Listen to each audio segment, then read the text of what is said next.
Shalom Bapak Ibu Saudara, kita melanjutkan terus studi kita kristalisasi masih di kitab 1 Raja-Raja, dan kita akan ambil suatu tema mengenai kondisi setelah kerajaan itu pecah ya. Karena kita tahu Daud itu ministrinya sebagai seorang raja, dia menghadirkan kerajaan Israel ya, dan itu bisa dibilang ya zaman keemasan juga lah ya dalam bentuk kerajaan. Dan kita tahu Daud kerajaannya dia pilih Salomo, dan di akhir kehidupan Salomo itu Salomo jatuh ke dalam penyembahan berhala karena dia membuat mesbah-mesbah ilah-ilah lain yang disembah oleh istri-istrinya yang 700 dan 300 gundiknya itu. Ketika Salomo tua, dia membangun ya mesbah selain daripada bait suci di Yerusalem, sehingga Yerusalem itu bercampur lah ya. Ada bait suci yang begitu megah dan ada mesbah-mesbah untuk ilah-ilah asing itu ya. Dan Tuhan bilang, Tuhan murka karena Salomo tidak mengikuti Tuhan lagi dengan sepenuh hati. Dan Tuhan pecahkan itu kerajaannya, tapi Tuhan bilang karena Daud, aku tidak akan melakukannya di zaman Salomo. Dan kemudian baru dipecah setelah Salomo mati dan anaknya itu Rehabeam menjadi raja. Sementara Jerobeam itu dipecahnya itu oleh ada seorang nabi ya, namanya Ahia ya. Dia inilah yang menubuatkan, ini di pasal 11 ayat 26 ya. Ini dinubuatkanlah oleh Ahia ya. Dia bilang begini, dia ketemu Nabi Ahia orang Silo ya. Itu daerah Efraim yang waktu itu tabut atau bait suci atau kemah lah ya ada di situ waktu Imam Eli. Nabi ini bicara bahwa itu dia bikin kain gitu dipotong 12 10 suku dia kasih kepada Jerobeam. Jerobeam ini seorang Efraim. Memang ini Efraim dengan Yehuda ini agak bersaing lah katakan ini. Ini dua suku yang top lah ya. Pengaruhnya besar. Jadi waktu itu mesbah itu atau baik atau kemah suci tabut itu ada di Efraim, di Silo. Kemudian pindah setelah Daud itu dipindahkan ke kota Daud, Yerusalem. Ya, dengan Salomo bangun itu baik suci di tempat pengirikan Arauna itu atau Ornan. Kemudian di sini Jerobeam dapat janji sebenarnya. Dan janjinya kalau kita lihat perhatikan ini hampir sama dengan janji Tuhan kepada Daud. Hampir sama, nanti kita baca sebentar ya. Jadi dikasih 10 suku. Jadi tinggal 2 suku di sini, Rehabeam itu suku Yehuda tentunya ya. Dan suku Benyamin ya. Nah, kita lihat dulu janji Tuhan ini ya untuk Jerobeam ya di pasal yang ke-11 ini. Saya bacakan di sini. Jika, ini ayat 38 ya, jika engkau, ini Nabi Ahia ngomong sama Jerobeam ini, suku Efraim ya, yang mendapatkan 10 suku. Di sini dikatakan, jika engkau mendengarkan segala yang kuperintahkan kepadamu dan hidup menurut jalan yang kutunjukkan dan melakukan apa yang benar di mataku dengan tetap mengikuti segala ketetapan dan perintahku seperti yang telah dilakukan oleh hambaku Daud. Nah, jadi janji ini bersyarat memang. Seandainya engkau Jerobeam, engkau berlaku seperti Daud, ya, maka aku akan menyertai engkau dan aku akan membangunkan bagimu suatu keluarga yang teguh seperti yang kubangunkan bagi Daud. Bayangkan itu ya. Janji Tuhan kepada Jerobeam ini sebenarnya sama lah dengan janji Tuhan kepada Daud. Dengan catatan Jerobeam ini harus hidup seperti Daud. Ya. Kemudian dan aku akan memberikan orang Israel kepadamu. Ya, oleh Yerobeam ini. Ayat 39, dan untuk itu aku akan merendahkan keturunan Daud di sini, tetapi bukan untuk selamanya. Perhatikan saudaraku, ini begitu luar biasanya janji Tuhan kepada Yerobeam, dan betapa dahsyatnya disiplin, katakanlah ya, bagi keluarga Daud keturunannya itu, karena Salomo jatuh dalam penyembahan berhala.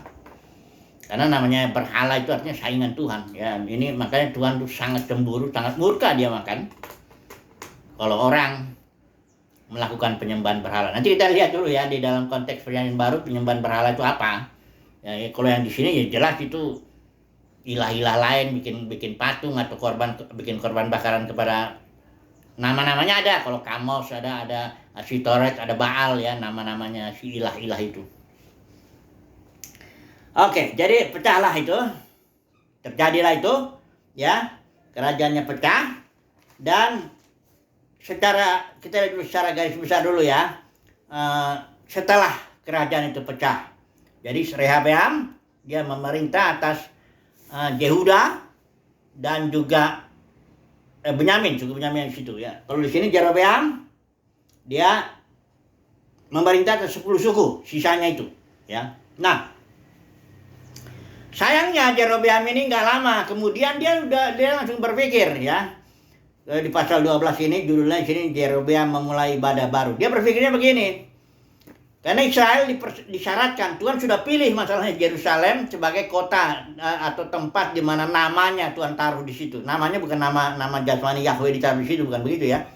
Nama itu simbol daripada karakteristik ya, karakter itu, keunikan Tuhan Yahweh, kemudian reputasi Yahweh, kemudian karya-karya Yahweh, kemudian kemuliaan Yahweh, kira-kira yang seperti itu ya.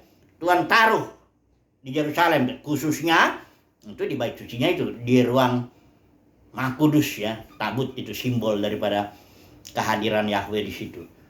Dan Israel harus 3 kali, seluruh Israel dari suku-suku, semuanya suku harus 3 kali datang minimal gitu ya.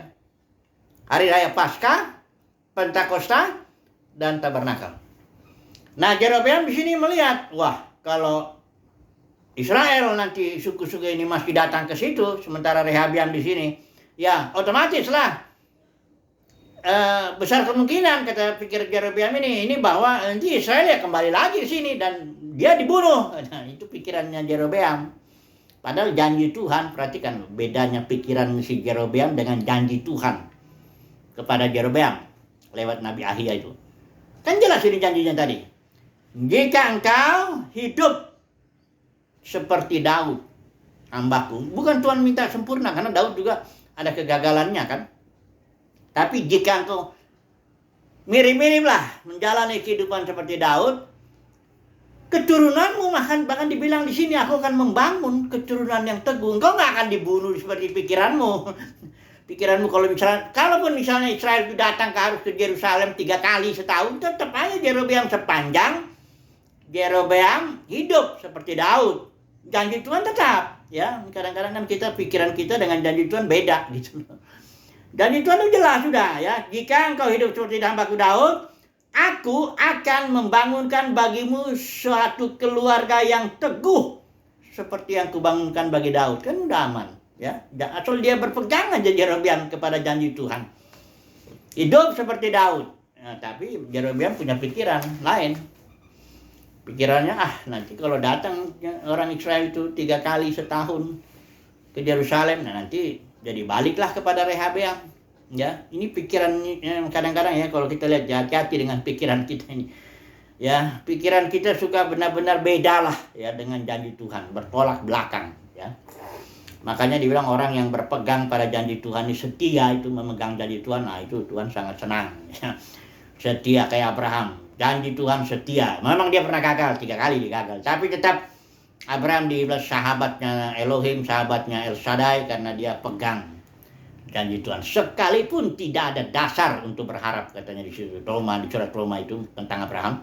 Sekalipun tidak ada dasar untuk berharap, namun Abraham berharap juga dan percaya bahwa dia akan menjadi bapak banyak bangsa sebagaimana yang Tuhan janjikan. Jadi Abraham tuh tidak lihat sekitar, tidak lihat kondisi tubuhnya yang sudah hampir 100 tahun sudah layu. Dia nggak lihat itu.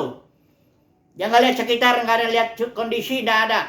Saya cuma pegang janji Tuhan. Bagi Tuhan cara yang mustahil. Mau ngerjain apa sesuai dengan janjinya. Begitu. Ini luar biasa ini. Seandainya lah Jerobeam itu punya hati seperti itu. Udah. Dia walaupun Israel datang mau 3 kali, mau 10 kali ke Yerusalem, tetapnya Tuhan, janji Tuhan tuh ya dan amin. Pasti jadi. Ya saudara, dari sini kita belajar ya.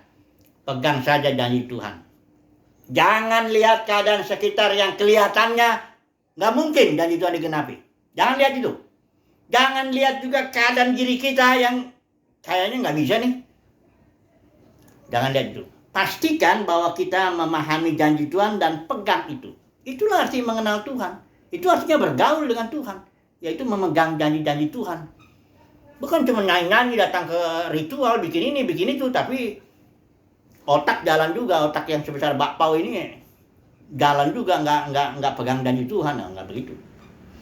Oke lah. Ternyata Jerobeam tidak pegang janji Tuhan. Dia malah buat ibadah yang baru. Ya, sesudah menimbang-nimbang ini dia ayat 28 ya, pasal 12. Sesudah menimbang-nimbang dalam kekhawatirannya ya, dalam pikirannya sendiri ya. Kalau menimbang-nimbang perkara-perkara Tuhan, ditimbang-timbang supaya kita ngerti kehendak Tuhan, itu bagus. Karena memang kita harus memeditasikan, merenung-renung ya, mengucapkannya. Ya, pikiran kita harus berfungsi, bukan berarti saya bilang jangan pakai pikiran itu berarti kita nggak pakai otak. Bagaimana nggak pakai otak? Binatang aja ada otaknya kok. Kalau kita nggak pakai otak nggak mungkin kita bisa ikut Tuhan, ya. Jadi menimbang-nimbangnya Jerobeam ini salah. Dia menimbang-nimbang itu dalam konteks kekhawatiran dia, ketakutan dia, pikiran dia yang salah udah. Asumsinya udah salah. Asumsinya dia kan kalau orang Israel 3 kali ke Yerusalem, pasti mereka akan ke Rehabeam. Itu asumsinya si Jerobeam udah salah. Kemudian dia timbang-timbang makin yakin biasanya begitu.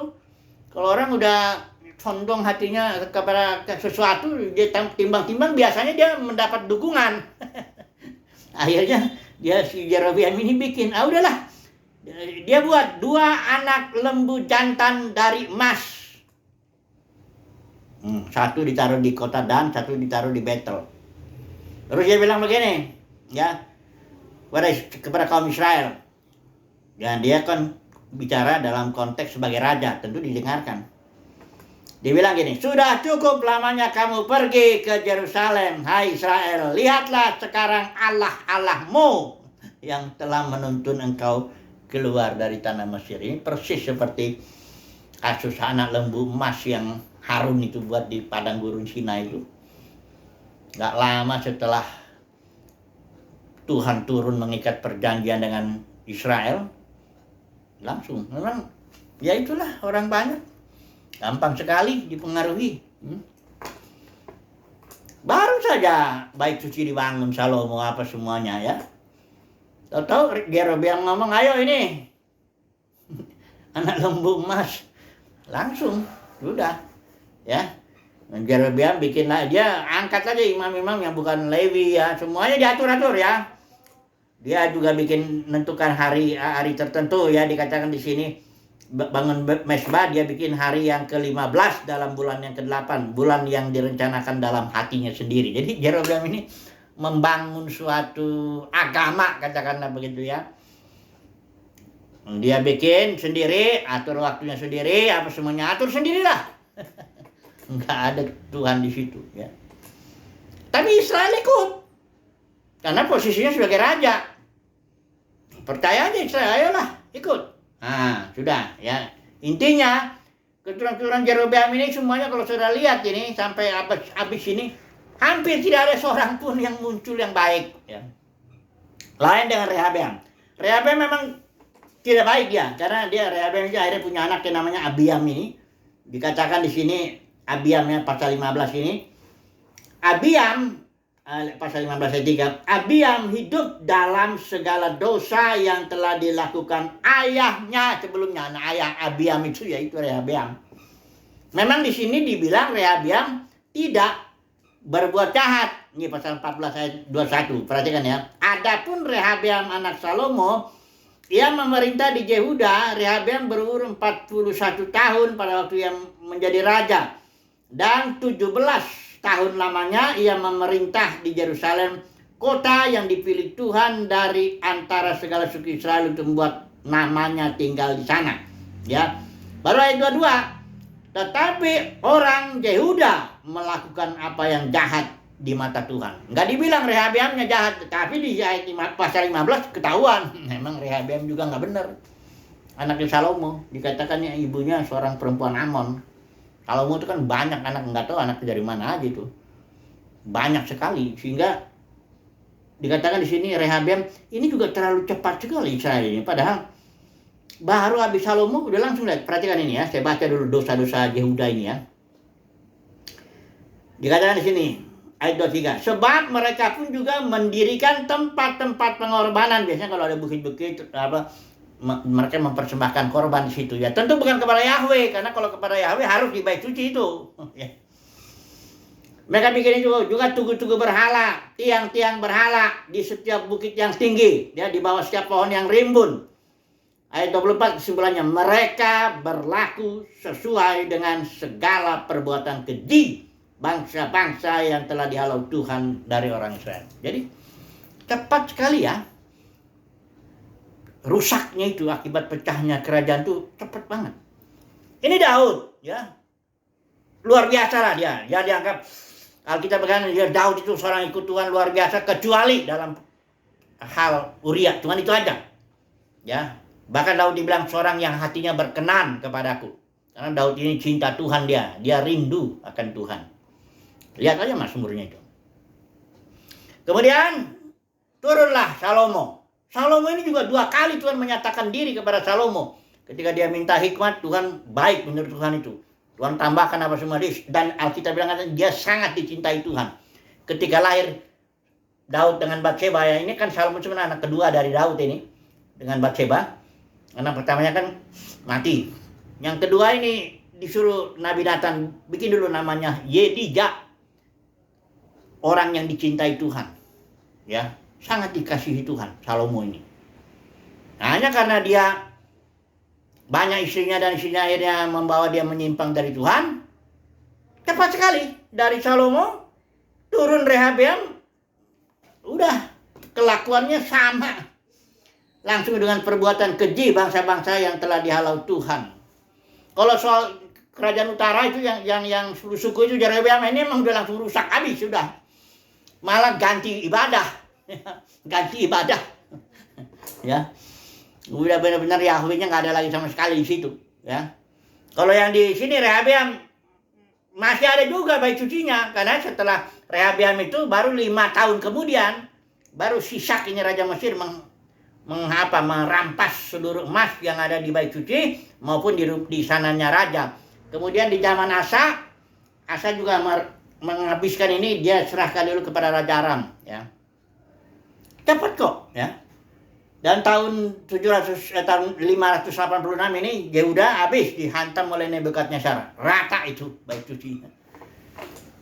Ini semua akibat perpecahan. Ini makanya saya mau ambil kesimpulan, setelah kerajaan Israel pecah, nggak lama, ya. Kalau pun ada kebangunan rohani, ini saya mencatat kalau di zaman ini ada Asa, ada Yosafat. Nanti kalau di 2 raja-raja, Yosia, Hizkia atau beberapa lagi lah. Itu gak nolong. Kerajaan itu sebenarnya merusak begini, udah kayak menuju keruntuhannya lah. Kebangunan rohani misalnya oleh Asa, Yosafat, Yosia, Hizkia di Yehuda ya. Itu cuma hanya kayak katakanlah menunda kehancuran itu aja. Ya. Tapi kalau kehancuran udah pasti. Setelah kerajaan pecah, kehancuran itu pasti. Baik dari ini, kalau ini lebih cepat. Kerajaan Israel yang Jerobeam itu mah lebih cepat. Tahun 722 sebelum Masehi. Kalau ini 586 itu berapa tuh? 100 tahun lebih tuh. Apanya tuh? Ya, bedanya. Ini mah cepat kalau Israel ini. Langsung buang ke Asyur dan tidak kembali. 10 suku itu tidak kembali, nggak tahu kemana itu. Ya. Kalau Yehuda masih kembali, ya karena janji Tuhan tetap ingat Daud. Nah. Oke lah.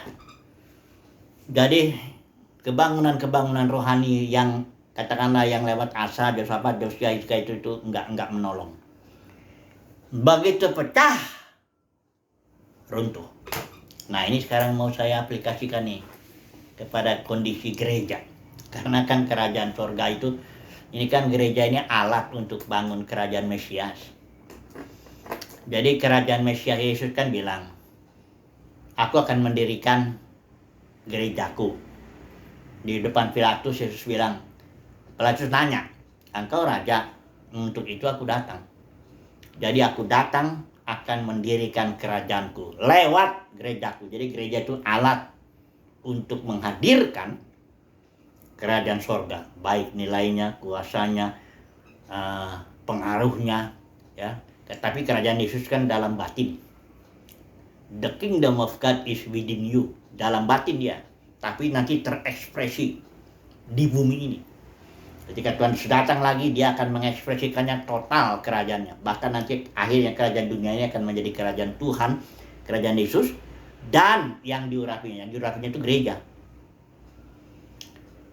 Nah, setelah gereja ini sebagai alat, ya, bagaimana? Kita lihat itu kisah para rasul, nggak lama juga tuh hancurnya, ya. Di kisah para rasul 20 itu zaman Paulus itu masih tahun, kalau dia bilang Paulus masih tahun 67 tuh Masehi. Itu waktu dia datang berjalan mau ke di akhir hidupannya, dia mau ke Yerusalem, dia mampir sedikit di Asia kecil itu di Miletus. Dia panggil penatua Efesus, sini kumpul dulu, saya mau bicara. Bicaranya Paulus itu bukan nubuat, dia langsung bilang aku tahu. Kisah para rasul 20 itu. Aku tahu dari antara kalian akan ada beberapa orang, ya, dengan ajaran palsu, tarik murid-murid kepada kalian.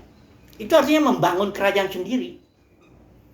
Denominasi itu adalah kerajaan sendiri, itu dibangun atas dasar aliran. Ada yang menyebut reform lah, yang Pentekosta, karismatik lah, entah apa, Mennonite lah, Wesleyan lah, Presbyterian lah, macam-macam. Atas nama aliran, ada atas nama orang aja langsung, Calvinis, Lutheran, udah orang aja, Wesleyan, atau atas nama pengajaran. Ada yang Pentekosta itu, ada yang Roh Kudus lah, ada yang ini apa, mempelai lah, dan macam-macam. Itu kerajaan. Membangun kerajaan sendiri, bukan gereja itu. Makanya orang sekarang ini zaman yang kekristenan ngomong gereja disamain sama denominasi. Gereja itu yang dulu nggak ada lagi, sekarang gereja udah pecah. Kalau saudara lihat gelas, ya, menampung air, katakanlah air itu Roh Kudus atau kehadiran Tuhan atau kemuliaan Tuhan, apapun namanya, silakan. Gerejanya pecah. Masih ada nggak gelasnya? Nggak ada, cuma ada keping-keping. Nah itulah dia denominasi itu, keping-keping. Ada nggak airnya? Ya masih ada, tapi berkurangnya luar biasa kan. Udah habis-habis berkurangnya. Jadi gereja ini dengan kerajaan Israel sama, nggak ada yang baru. Kerajaan Israel itu sebenarnya simbol. Sebenarnya kerajaan Israel dia jasmani apa semuanya itu mana nggak apa-apa, memang itu simbol. Tapi realitanya ini Yerusalem baru ini dia ada tahta anak domba, tahta Elohim. Inilah realitanya, ya. Karena perjanjian lama itu hanya nubuat, nubuat, lambang, simbol. Nah disinilah bayangan. Disinilah penggenapannya, realitanya, ya, wujudnya. Jadi Yerusalem baru itulah kerajaan Mesias, ada tahta anak domba di situ, ya. Nah, kerajaan Israel ini pecah. Ya memang rencana Tuhan tetap berlangsung. Nah inilah saya mau terakhir lagi saya katakan. Rencana Tuhan tetap berjalan di tengah-tengah kehancuran. Kerajaan Israel itu hancur kan? Tetap di sini ada Yerusalem baru juga yang turun ke bumi itu. Tetap itu jadi itu. Demikian juga gereja, hancur dia menjadi ribuan denominasi. Tapi rencana Tuhan untuk menghadirkan kerajaan Mesias tetap jadi. Ya. hanya ada hanyanya nih, ya. Dan sebagaimana dalam perjanjian lama, konteks kerajaan Israel itu ada orang-orang kudusnya, ada para pemenangnya, ada orang-orang yang ambil bagian dalam penyembahan berhala tuh ada. Tuhan dikatakan Tuhan menyiapkan 7.000 orang yang lututnya atau mulutnya nggak pernah sujud nyembah Baal. Ada umat pilihan Tuhan. Orang bilangnya remnant, the remnant, ya, sisa. Di sini dalam zaman gereja walaupun hancur begitu, ada juga para pemenangnya. Itulah yang dibilang Wahyu pasal 2 pasal 3. Tantangan bagi para pemenang yang tidak jalankan ajaran Jebel, merampas otoritas itu, ajaran Bileam dagang, ya, maupun ajaran Nikolaus menaklukkan kaum awam. Ada, ya. Nah, melalui orang inilah Tuhan bekerja. Ini namanya buah sulung. Nah, nanti Tuhan bekerja melalui buah sulung ini untuk menuai buah-buah berikutnya. Namanya kalau orang Israel mah tahu kalau buah sulung itu berarti masih ada buah-buah berikutnya. Para petani di sana nggak usah diajari nih, kalau udah buah sulung udah tahu itu, ya. Jadi rencana Tuhan tetap jalan, cuma bagi yang gagal ya ada disiplinnya lah. Apa yang ditabur orang itu yang dituainya, ya. Itu tetap itu berlaku hukum itu, ya. Jadi Tuhan pakai buah sulung dulu, buah sulung ciptaan inilah dari para pemenang yang di dalam konteks perjanjian lama digabung dengan perjanjian baru. Nah, sini nanti dimanifestasikan. Inilah ya putra-putra yang Roma 8 itu dimanifestasikan, dinyatakan kepada seluruh makhluk dengan maksud supaya seluruh makhluk ini dilayani, ya. Kan buah sulung, ya, layani terus sampai menjadi buah-buah berikutnya, sampai Bapa menjadi semua dalam semua. Ya, saya udah nulis itu, ya, tuayan akhir zaman. Jadi apa nih kesimpulannya? Setelah pecah kerajaan Israel, dengan setelah gereja pecah menjadi kerajaan-kerajaan denominasi, keruntuhannya tinggal tunggu waktu. Nah, itulah kesimpulannya. Setelah Israel kerajaannya pecah, ya, Salomo pecah, dia jadi Rehabeam, Jerobeam, tinggal tunggu waktu. Kehancurannya sudah pasti. Tapi Tuhan punya para pemenang, ya. Ingat, ya. Para pemenang yang akan dipakainya nanti dinyatakan di akhir zaman ini. Ditampilkan kepada ciptaan, inilah buah sulung ciptaan. Demikian juga gereja. Setelah gereja pecah itu dari zaman Pentakosta 2000 tahun yang lalu itu di Yerusalem, mulai Paulus, ya, menubuatkan, dan setelah itu zaman Rasul Yohanes, di mana Yohanes itu dikucilkan di Pulau Patmos oleh gereja yang jatuh itu.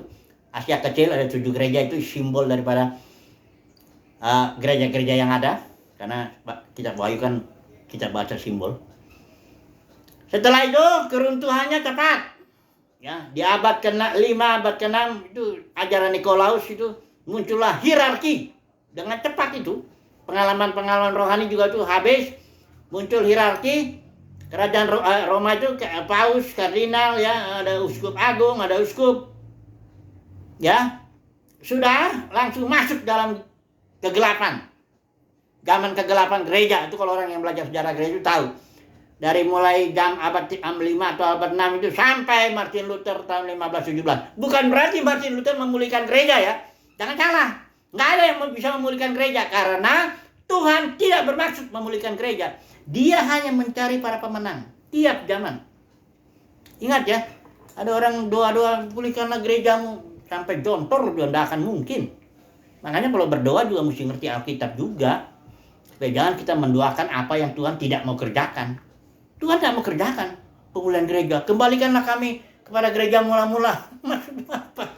Tak akan pernah terjadi gereja mula-mula itu. Sekarang ini denominasi sedang berjalan menuju kehancurannya. Sudah lihat di Wahyu pasal 17 dan 18. Babel itu, ya. Perempuan yang pelacur yang duduk di atas binatang itu. Itu gereja denominasi itu.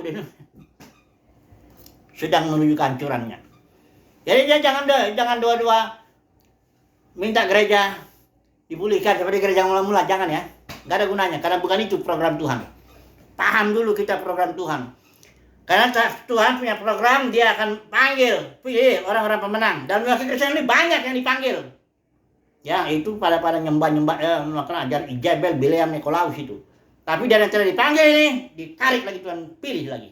Nah ini dah dia buah sulungnya itu. Yang akan dinyatakan akhir zaman. Sementara yang dipanggil ini runtuh, pasti itu. Kalau nggak percaya, lihat saja nanti. Nggak mungkin nggak, ya karena Alkitab ya dan amin. Jadi sekarang bagaimana ini kita nih? Ya puji Tuhan lah, kalau kita orang pilihan Tuhan, tinggal tunggu aja, sabar aja lah ya. Akan dinyatakan nanti kelak. Puji Tuhan ya, haleluya, amin.